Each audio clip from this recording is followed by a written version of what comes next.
नमस्कार दोस्तों, स्वागत है आप सभी का जैसा हो ऑनलाइन क्लासेस पर। दोस्तों आज की क्लास में हम छत्तीसगढ़ के नामकरण का इतिहास टॉपिक पर डिस्कस करेंगे। इसमें हम क्या क्या पढ़ेंगे, ये जो छत्तीसगढ़ शब्द है इसकी उत्पत्ति कैसे हुई, छत्तीसगढ़ शब्द का उल्लेख कहाँ कहाँ पर मिलता है, इस पर्टिकुलर एरिया का जो नाम है वो छत्तीसगढ़ कैसे पड़ा, इसका पूरा इतिहास हम देखेंगे। और विभिन्न कालखंडों में जैसे कि आपका रामायण काल हो गया, आपका महाभारत काल हो गया, कलचुरियों का समय हो गया, अंग्रेजों का समय हो गया, इन अलग अलग कालखंडों में छत्तीसगढ़ के इस रीजन को या यूं कहे छत्तीसगढ़ को किन किन नामों से जाना जाता था, ये सब कुछ आज हम देखेंगे। तो ये इंपॉर्टेंट वीडियो है, ध्यान से पूरा वीडियो लास्ट तक जरूर देखिएगा। अगर आप घर बैठे छत्तीसगढ़ जीएस का स्टडी करना चाहते हैं, मतलब छत्तीसगढ़ जीएस सब कुछ एक साथ आप चाहते हैं कि एक ही जगह पे मिल जाए, तो आपको घबराने की कोई टेंशन लेने की ज़रूरत नहीं है। इसका कंप्लीट पैकेज हमारे मोबाइल एप्लीकेशन में जल्दी हम लॉन्च करने वाले हैं। एप्लीकेशन का नाम है Ajay Sahu online classes. Play store से आप इसे डाउनलोड कर सकते हैं। तो छत्तीसगढ़ जीएस का जो न्यू पैकेज आएगा उसका प्राइस क्या होगा, कब इसे लॉन्च किया जाएगा, इसके बारे में एक अलग वीडियो से हम बता देंगे। अलग वीडियो बनाकर आपको सारी जानकारी दे दी जाएगी, ठीक है। आपको इस नए क्लासेस में आपको 33 जिलों के अनुसार अपडेटेड डेटा के साथ साथ नए वीडियो और पीडीएफ मिलेगा। अगर आप सीजीपीएससी प्री मेंस या सीजीएल में किसी भी एग्जाम की तैयारी करना चाह रहे हैं तो ये पैकेज आपके लिए बहुत ही फ़ायदेमंद होगा। सारा क्लास जो है मैप आधारित लिया जाएगा, डिजिटल क्लासेस के हिसाब से आपको पढ़ाया जाएगा और पीडीएफ नोट्स वगैरह भी दिया जाएगा। जैसे आज का वीडियो आप देखेंगे तो आपको समझ में आ जाएगा, ठीक है।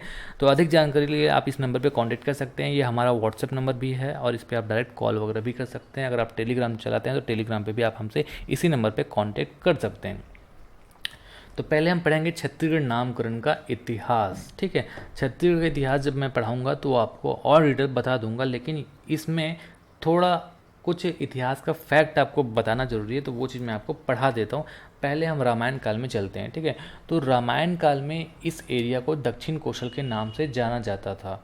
कुछ इतिहास के फैक्ट है वो आपको ध्यान में रखना है। जैसे कि रामायण के काल की हम बात करें तो वाल्मीकि के रामायण में छत्तीसगढ़ के वनों का वर्णन मिलता है। ऐसा कहा जाता है कि पौराणिक काल में कौशल नाम का प्रदेश था जिसको दो भागों में बांटा गया था। उत्तर के क्षेत्र को आपका उत्तर कौशल कहा जाता था और दक्षिण के क्षेत्र को दक्षिण कौशल कहा जाता था। तो उत्तर कौशल के जो राजा थे वो थे राजा दशरथ, मतलब श्री राम जी के पिताजी। और इस पर्टिकुलर क्षेत्र उत्तर कौशल की जो राजधानी थी साकेत, आज का अयोध्या था। और दक्षिण कौशल की जो राजधानी थी श्रीपुर, आज का सिरपुर। और इसके जो राजा थे महाकौशल थे। महाकौशल के बाद इसके पुत्र भानुमंत हुए। तो भानुमंत की इकलौती पुत्री जिनका नाम था कौशल्य। कौशल्य कौन? श्री राम जी के माता जी, है ना। तो श्री राम जी के माता जी मतलब कौशल्य का विवाह जो है किन से हुआ? दशरथ जी से हुआ। तो ये जो एरिया है दक्षिण कौशल वो दशरथ जी को मिल गया क्योंकि इकलौती पुत्र थी। बाद में दशरथ जी और कौशल्या माता के जो पुत्र थे श्री राम जी, उनको ये एरिया मिला। तो श्री राम जी का जो है ननिहाल है छत्तीसगढ़, इसलिए राम को छत्तीसगढ़ का भांजा भी हम मानते हैं। तो आप याद रखेंगे कि ये जो एरिया है श्री राम जी को मिला। फिर श्री राम जी के जो दो पुत्र थे लव और कुश, तो कहा जाता है कि जो बड़े पुत्र थे लव उनको उत्तर का क्षेत्र और जो छोटे पुत्र थे कुश उनको दक्षिण का क्षेत्र, मतलब छत्तीसगढ़ का ये जो रीजन है दक्षिण कौशल वो छोटे पुत्र श्री राम जी के कुश को मिला था। और कुश के नाम पे ही इस रीजन का दक्षिण कौशल का ये जो क्षेत्र है इसकी राजधानी का नाम जो है कुशस्थली रखा गया था। तो ये कुछ इतिहास के फैक्ट हो गए, इसलिए मैंने आपको बताया क्योंकि ये जानना ज़रूरी था, ठीक है। अब हम पीछे आते हैं। छत्तीसगढ़ में आपको याद रखना है कि छत्तीसगढ़ क्षेत्र को दक्षिण कौशल के नाम से जाना जाता था। और आज का जो छत्तीसगढ़ का मैदान है, ये स्काई ब्लू वाला कलर आप देखेंगे, आज का छत्तीसगढ़ का मैदान और उड़ीसा के कुछ हिस्से, इसे हम कहते थे प्राचीन काल में दक्षिण कौशल। जबकि जो बस्तर वाला जो हिस्सा था वो बहुत बाद में छत्तीसगढ़ में शामिल हुआ, ठीक है। ये बस्तर वाला हिस्सा अलग था। बस्तर वाला हिस्से का भी अगर हम इतिहास देखें तो इस हिस्सा को आपका रामायण काल में दंडकारण्य वगैरह हो गया। जैसे दंडक नाम का एक राक्षस था और आरण्य मतलब होता है जंगल, तो दंडकारण्य, दंडक का जंगल, है ना। तो दंडकारण्य हो गया आपका चक्रकोट, कांतार, महाकांतार और वैदिक काल में दक्षिक दिक, ये सब नामों से जाना जाता था इस बस्तर रीजन को। जबकि छत्तीसगढ़ का मैदानी और उड़ीसा ये वाला जब रीजन है इसको कहा जाता था आपका दक्षिण कौशल। प्रोफेसर कृष्णदत्त वाजपेयी के अनुसार दक्षिण कौशल पहले विदर्भ क्षेत्र के अंतर्गत आता था। कौन से क्षेत्र के अंतर्गत? विदर्भ क्षेत्र के अंतर्गत। तो ये भी फैक्ट आप याद रख सकते हैं, ठीक है। और छत्तीसगढ़ को दक्षिण कौशल के साथ साथ कहीं कहीं पर कौशल, महाकौशल भी बताया गया। तो आगे मैं आपको बता दूंगा टाइमलाइन के साथ कि कौन कौन से काल में छत्तीसगढ़ को किस किस नामों से जाना जाता था। तो वहाँ पे आप एक बार और देख लीजिएगा। बाद में जब छत्तीसगढ़ में कलचुरियों का समय आया तो कलचुरियों ने रतनपुर को अपनी राजधानी बनाया था। तो उस कारण कहीं कहीं पे बताया जाता है कि इसे रतनपुर राज्य भी कहा गया। अबुल फजल के आईने अकबरी में इसे रतनपुर राज्य ही कहा गया है। तो मुगल काल में अगर पूछा जाए तो मुगल काल में किस नाम से जाना जाता था? तो रतनपुर राज्य, क्योंकि अबुल फजल के आईने अकबरी में ये डिटेल मिलता है। अब हम बात करेंगे छत्तीसगढ़ शब्द का प्रथम उल्लेख कहाँ पे हुआ था, ठीक है। तो ये ईयर याद रखेंगे 1487, याद रखेंगे 1487। तो 1487 में छत्तीसगढ़ शब्द का प्रथम उल्लेख मिलता है। कैसे? खैरागढ़ के एक राजा थे जिनका नाम था लक्ष्मीनिधि राय। कहाँ के राजा? खैरागढ़ के। नाम क्या था? लक्ष्मीनिधि राय। इनके कवि का नाम था दलराम राव, कहीं कहीं पे दलपत राव भी मिलता है। ये दोनों नाम इन्हीं के हैं, दलराम या फिर दलपत राव। इनकी रचना में पहली बार 1487 में छत्तीसगढ़ शब्द का उल्लेख मिला। सीजी व्यापम का एक पेपर हुआ था महालेखाकार 2017 में, इसमें 1487 ऑप्शन में नहीं था, उत्तर 1454 में लिया गया था। तो अगर 1487 ऑप्शन में ना हो तब आप 1454 में ले लीजिएगा, ठीक है। तो 1487 में पहली बार छत्तीसगढ़ शब्द का उल्लेख मिला। फिर बाद में हम देखेंगे 1689, ये ईस्वी में हम बात कर रहे हैं, ठीक है। तो कहीं कहीं पे अगर ईस्वी में ना दिया जाए, विक्रम संवत में दिया जाए, तो 1689 में आप क्या 57 एक्स्ट्रा जो लेना, विक्रम संवत और ईस्वी में अंतर क्या हो गया? 57 ईयर का रहता है ना। तो आप जोड़ लीजिएगा 1489 में 57 या फिर 1746 याद रख लेना। तो इसमें जो कवि गोपाल मिश्र हैं, इन्होंने अपनी रचना खूब तमाशा में छत्तीसगढ़ शब्द का उल्लेख किया था और इस समय कलचुरी शासक राज सिंह का शासन था। फिर 1839 में हम देखें तो कलचुरी कवि थे बाबू रेवाराम। इन्होंने सिंहासन बत्तीसी का अनुवाद करके विक्रम विलास लिखी। तो विक्रम विलास बाबू रेवाराम के जो थे 1439 में, उन्होंने छत्तीसगढ़ शब्द का उपयोग किया। तो ईयर वाइज हम पढ़ रहे हैं। फिर हम आते हैं 1707 में। 1707 मराठा काल में मराठा इतिहासकार थे काशीनाथ गुप्ते। इनकी रचना थी नागपुर कर भोंसल्याची बखर, ठीक है, इसकी रचना का नाम है। तो इसमें भी छत्तीसगढ़ शब्द का उल्लेख मिला 1707 में। फिर 1795 में कैप्टन ब्लंट, ये अंग्रेज प्रशासक थे, इनके द्वारा छत्तीसगढ़ का शासकीय कार्य में प्रथम उपयोग किया गया, ऐसा कहा जाता है। तो जो कैप्टन ब्लंट थे, उन्होंने छत्तीसगढ़ से लेकर राजमुंद्री की यात्रा की थी। ये इसकी जानकारी कहाँ पे मिलता है? 1910 में बिलासपुर डिस्ट्रिक्ट गजेटियर एक पत्र है, बिलासपुर डिस्ट्रिक्ट गजेटियर 1910 का। इसमें उल्लेख मिलता है कि कैप्टन ब्लंट ने 1795 में छत्तीसगढ़ से राजमुंद्री की यात्रा की तथा अपने विवरण में उन्होंने इस क्षेत्र को छत्तीसगढ़ कहा था। तो ये सारे फैक्ट हम देख रहे हैं कि छत्तीसगढ़ शब्द का उल्लेख कहाँ मिला, ठीक है। फिर आप एक और फैक्ट याद रख सकते हैं कि बिलासपुर डिस्ट्रिक्ट गजेटियर के संपादक कौन थे? तो संपादक थे ए नेल्सन। इसके बाद नागपुर में पदस्थ British regiment zamindars of Chhattisgarh शब्दों का उपयोग करने लगे। तो छत्तीसगढ़ के जो ब्रिटिश रेजिमेंट थे उनको रेजिमेंट जमींदार्स ऑफ छत्तीसगढ़ इत्यादि कहा गया और आगे चलकर यही छत्तीसगढ़ प्रचलित हुआ। तो एक टेबल में हम इस चीज़ को पढ़ लेते हैं, समझ लेते हैं कि जो भी मैंने आपको पढ़ा है इस टेबल में आप पढ़ लीजिएगा और इसी तरीके से बना लीजिएगा ताकि आप आसानी से याद रख सकें।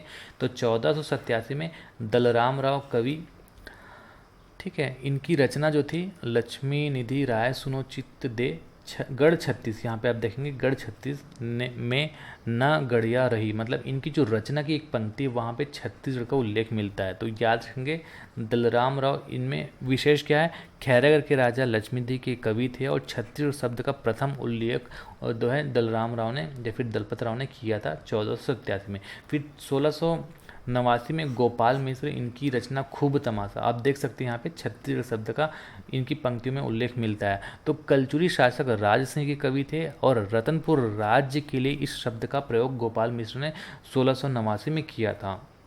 फिर 1839 में बाबू रेवाराम आए। इन्होंने अपनी रचना विक्रम विलास में देखिए छत्तीसगढ़ का उल्लेख इन्होंने किया, छत्तीसगढ़ शब्द का प्रयोग इन्होंने किया। तो कलचुरी कवि थी ये भी। और बाबू रेवाराम ने इनके साथ साथ तारीखे है वंशी, है वंश कलचुरी को ही कहा जाता था। तो तारीख है वंशी भी बाबू रेवाराम ने ही लिखा था। फिर 1707 में काशीनाथ गुप्ते ये मराठा इतिहासकार है। इन्होंने नागपुरकर भोंसलैची बखर एक इनकी जो रचना है, उन्होंने क्या किया 1707 में सनद मतलब एक दस्तावेज होता है या फिर पत्र होता है, इन्होंने छत्तीसगढ़ का उल्लेख किया था। फिर 1795 में कैप्टन ब्लंट आए। कैप्टन ब्लंट कौन थे? अंग्रेज प्रशासक, ठीक है। तो कैप्टन ब्लंट ने 1795 में छत्तीसगढ़ से लेकर राजमुंद्री की यात्रा की थी और उसके बाद उन्होंने छत्तीसगढ़ शब्द का उल्लेख किया था। इसकी जानकारी हमको 1910 के बिलासपुर जिला गजेटियर में मिलता है। और बिलासपुर जिला गजेटियर के अगर संपादक की हम बात करें तो कौन थे? ए नेल्सन। तो ये सारे जो फैक्ट इंपॉर्टेंट है इस टेबल से आप याद रखेंगे। चाहें तो इस तरीके से आप मैप भी बना लीजिएगा, मैपिंग करेंगे तो आपको आसानी से याद होता है। अगर आप चाहें तो ऑर्डर स्ट्रक्चर आप कैसे भी बना सकते हैं, मैं इस तरीके से बनाता हूँ, कई बार मैंने आपको बताया वीडियो में। आप स्वतंत्र है, आप मैप कैसे भी बनाएं, लेकिन मैपिंग आप जरूर करिएगा, ठीक है। यहाँ पे आपका क्या बनाना है? रतनपुर बिलासपुर के अंतर्गत आता है और खैरागढ़ गंडे के अंतर्गत आता है। तो खैरागढ़ में आप याद रखेंगे पहली बार 1487 में खैरागढ़ के राजा लक्ष्मण के कवि दलपत राव ने छत्तीसगढ़ शब्द का प्रथम प्रयोग किया। फिर रतनपुर में आप क्या रखेंगे? आपका जो 1689 में है रतनपुर के लिए गोपाल मिश्र ने खूब अपनी रचना खूब तमाशा में छत्तीसगढ़ का उल्लेख किया था, ठीक है।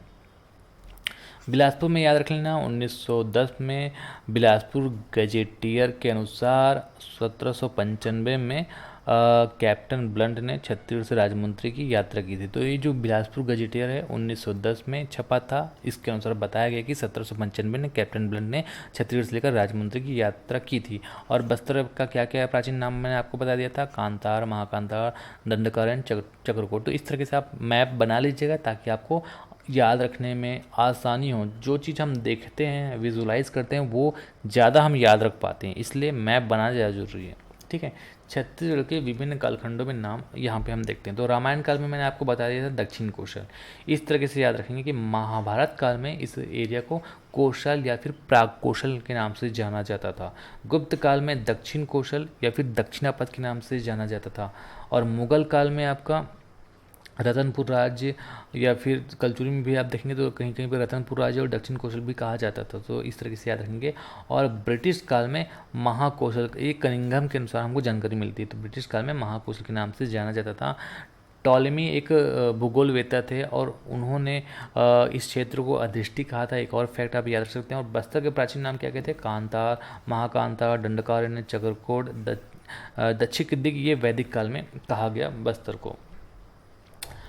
अब हम देखेंगे छत्तीसगढ़ शब्द जो है इसकी उत्पत्ति कैसे हुई। तो अलग अलग जो प्रोफेसर हो गया या फिर इतिहासकार हो गए उसके हिसाब से हम पढ़ेंगे। तो प्रोफेसर हीरालाल के अनुसार महाजनपद काल में ये जो क्षेत्र था वो चेदी राज्य का अंग था, है ना। तो महाजनपद काल में चेदी जो महाजनपद था उसका जो हिस्सा था छत्तीसगढ़। तो यही जो चेदी है वो आगे चल के चेदीसगढ़ बढ़ा और कलचुरी जो चेदी वंशी कहलाते थे, है ना। कहीं कहीं पे ये भी कहा गया है कि कलचुरी जो है इस चेदी के कारण ही चेदी वंशी कहलाते थे और चेदी से चेदीसगढ़ और कालांतर में चेदीसगढ़ से अपभ्रंश हो गया, मतलब चेदीसगढ़ बदल कर छत्तीसगढ़ हुआ। ये प्रोफेसर हीरालाल के अनुसार एक मत है। फिर बेलगल के अनुसार जो उन्होंने मत दिया वो हम पढ़ते हैं। द्वापर युग में जरासंध के समय 36 चर्मकारों के परिवार ने जरासंध से अलग होकर अपनी एक राज्य की स्थापना की जिसे छत्तीसगढ़ कहा गया, है ना। 36 चर्मकारों के परिवार ने एक 36 अलग अलग घर बना लिया और इस छत्तीसगढ़ को ही बाद में चलकर छत्तीसगढ़ कहा गया, ऐसा बेलगर के अनुसार जानकारी मिलती है। उसके बाद जिस्म एवं हैबिट के रिपोर्ट के अनुसार कलचुरी काल के शासक कल्याण साय ने यहाँ 36 किले मतलब गढ़ बनवाया। गढ़ जो है जो प्रशासनिक इकाइयाँ थी कलचुरी के समय, तो ये सबसे ज़्यादा प्रचलित मत भी माना जाता है कि छत्तीसगढ़ के कारण ही इस क्षेत्र का नाम छत्तीसगढ़ हुआ, ठीक है। इसकी जानकारी हमको ब्रह्मदेव के खल्लारी अभिलेख में मिलता है। तो देव के खल्लारी अभिलेख के अनुसार इस क्षेत्र में सबसे अधिक समय तक शासन करने वाले कलचुरी जो शासक थे, उनकी जो प्रशासनिक इकाइयाँ थी वो थी गढ़ और रतनपुर शाखा एवं रायपुर शाखा को मिला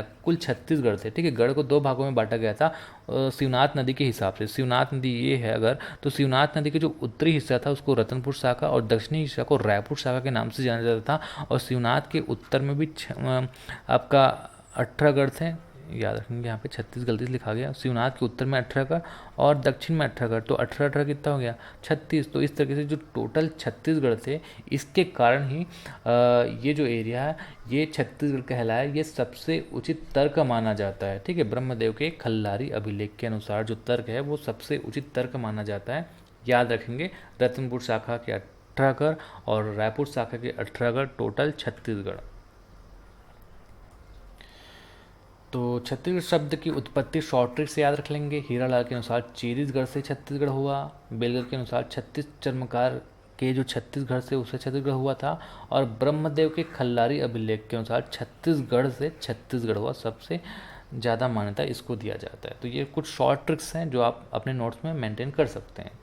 तो आज की क्लास में हम ये सब कुछ पढ़ेंगे। अगर आपको ये वीडियो अच्छा लगा तो वीडियो को लाइक ज़रूर कर दीजिएगा, दोस्तों में शेयर कर दीजिएगा। और अभी तक आपने हमारा टेलीग्राम ग्रुप ज्वाइन नहीं किया है तो टेलीग्राम ग्रुप ज्वाइन कर लीजिएगा। और हम इंस्टाग्राम पर भी है, इंस्टाग्राम पे आप हमें ज़रूर फॉलो कर लीजिएगा। प्ले स्टोर से जैसा हो ऑनलाइन क्लास एप्लीकेशन डाउनलोड कर लीजिएगा। फेसबुक पे आप हमें फॉलो कर लीजिएगा और सब्सक्राइब नहीं किए हैं तो ज़रूर सब्सक्राइब करिएगा। आज के लिए बस इतना ही। नमस्कार, धन्यवाद।